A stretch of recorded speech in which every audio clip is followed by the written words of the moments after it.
нашия озвучител.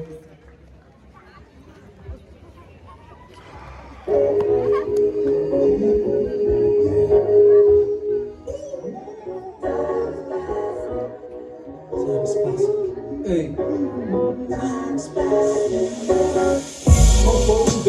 Синята планета, галактиката паля, космическа комета. Версията ми лети към теб като ракета. Свалям ти съзвездия с лирически гурмета. Крепко събираме, трудно умираме, рими събираме, рапортираме, снимка позираме, всеки газираме, лесно не спираме. Много лавираме, бързо лавираме, живота намираме. Живот на дето буди в мене детето. Цинизма много приятно сменя рязко лицето. Залези безброй залязва често в сърцето. Цикълът повтаря трайно същата схема. Часом ми да скапате, аларма да стряскате. Късно е, ставайте, работа чакате. Бързо оправи се, време стягай се, бързо обличай се. После огледай се, играта по ключата, лягай, завивай се. Следваща пускаш се, кошмар повтаряш се. Обиколка прави земята, умора няма, времето не спира, не чака. Пътят вече минало, спомен остана, като смене бъдещето вижда промяна. Слънчевата обиколка прави земята, умора няма, времето не спира, не чака. Пътят вече минало, спомен остана, като смене бъдещето вижда промяна.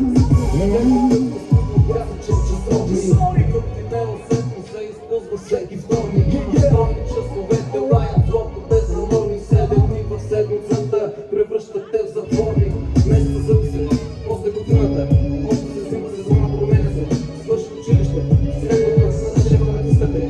Късам си нервите, натяга пружината, ритъма пак си. Тебне умората, гледате хората. Ти готви за лупа луната. Век след век човека стопля бавно земята. Времето забави скоростта на светлината. Изкуствения разум променили правилата. Снега учили, къде се кожи бре. Може да оставите тези запашите. Ръката огъват се, може да паляте здравото задки. Шума в ушите, продължат да пращате крайни между се. Леко е здравето, живота да прави. Слънчевата обиколка прави земята, умора няма, времето не спира, не чака. Пътят е вече минало, спомен остана, като смене бъдещето вижда промяна. Слънчевата обиколка прави земята, умора няма, времето не спира, не чака. Пътят е вече минало, спомен остана, като смене бъдещето вижда промяна. Това е, брато! JD Studio. I got you.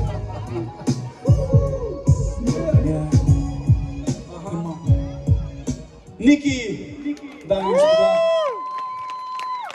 Едно парче специално направено за Димитър Бодуров, защото ние много го обичаме и уважаваме и знаем, че той е един от хората, които допринесе за мотел и за това да бъде толкова истинска тази банда. Това е. Сега искам да поканя моята прекрасна годеница, моята половинка